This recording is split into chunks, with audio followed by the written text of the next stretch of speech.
February 2007, Shorthand Tamil Junior Grade. Get ready for the dictation. 10 seconds. 5 seconds. Start. பேரன்பு மிக்க பெரியோர்களே, சமூக நல ஆர்வலர்கள் கருத்தரங்கில் கலந்து கொண்டு சிறப்புரை என்ற முறையில் அரசின் நடவடிக்கைகளை எடுத்துரைக்கும் அரிய வாய்ப்பினை பெற்றமைக்காக நான் பெருமகிழ்ச்சி அடைகின்றேன். பாமர மக்களையும் படிப்பறிவு இல்லாதவர்களையும் விழிப்படைய செய்வதில் உங்களுடைய பணி மகத்தானது என்பதில் ஐயமில்லை. எல்லா பணிகளையும் அரசாங்கமே செய்ய வேண்டுமென்று மக்கள் எதிர்பார்ப்பதில் தவறில்லை.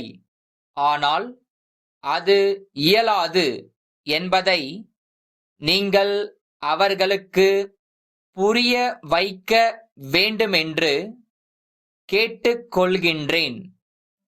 அனைவருக்கும் கல்வி என்ற திட்டத்தின் கீழ் அரசு முதியோர் கல்வியில் அதிக அக்கறை காட்டி வருகின்றது.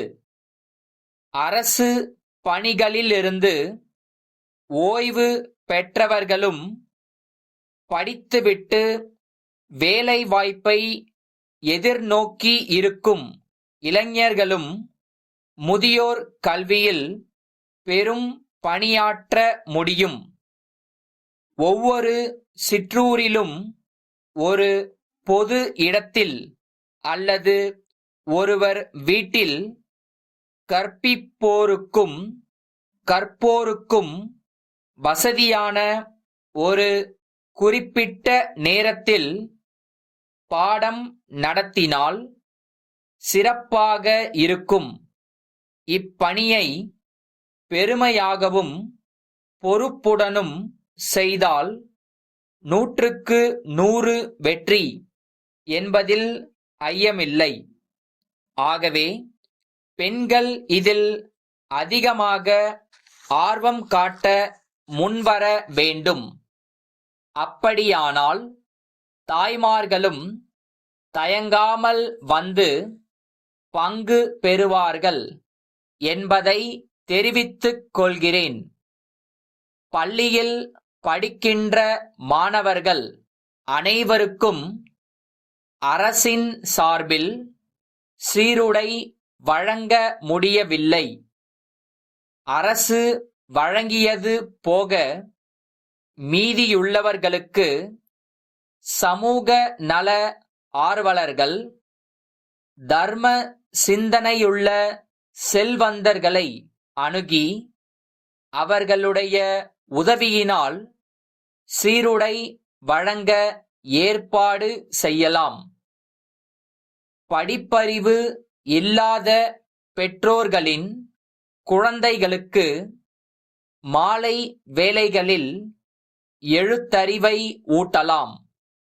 இப்படி செய்தால் அரசின் செலவும் ஆசிரியர்களின் சுமையும் குறையும் என்பதை சுட்டிக்காட்ட விரும்புகிறேன்.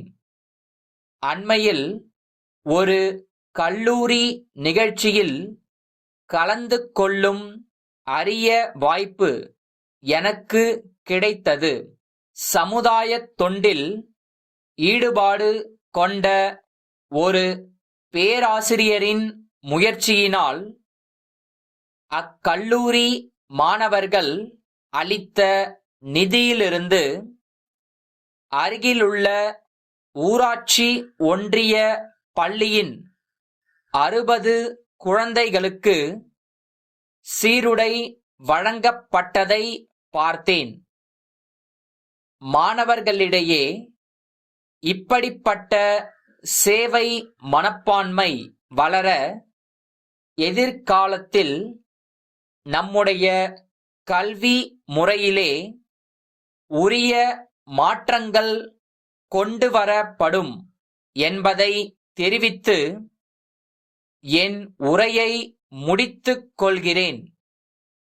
சென்னை பாரிமுனையிலுள்ள ராகவன் மின்னணு கருவிகள் நிலைய மேலாளருக்கு மதுரை தெற்கு தெருவில் இருக்கும் மதுரை வீரன் மின்னணு பொருள்கள் முகவரமைப்பு மேலாளர் எழுதும் கடிதம். அன்புடையீர், வணக்கம்.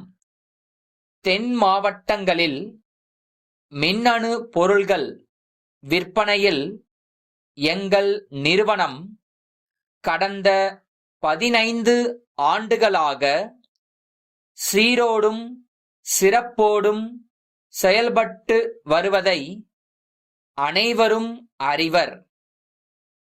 தொலைக்காட்சி பார்க்கும் வசதி, புகைப்படம் எடுக்கும் வசதி, செய்திகளை பதிவு செய்யும் வசதி போன்ற அதிநவீன தொழில்நுட்பங்களுடன் கூடிய தொலைபேசிகள் தங்களது நிறுவனத்தில் விற்பனை செய்யப்படுவதாக அறிகிறோம்.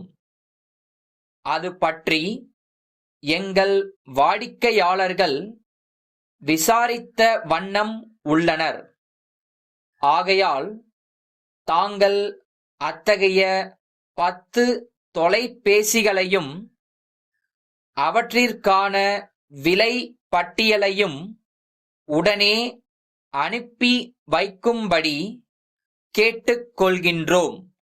இத்துடன் முன்பணமாக ரூபாய் 50,000ற்கான வரைவோலை ஒன்றை இணைத்துள்ளோம். தங்கள் நம்பிக்கையுள்ள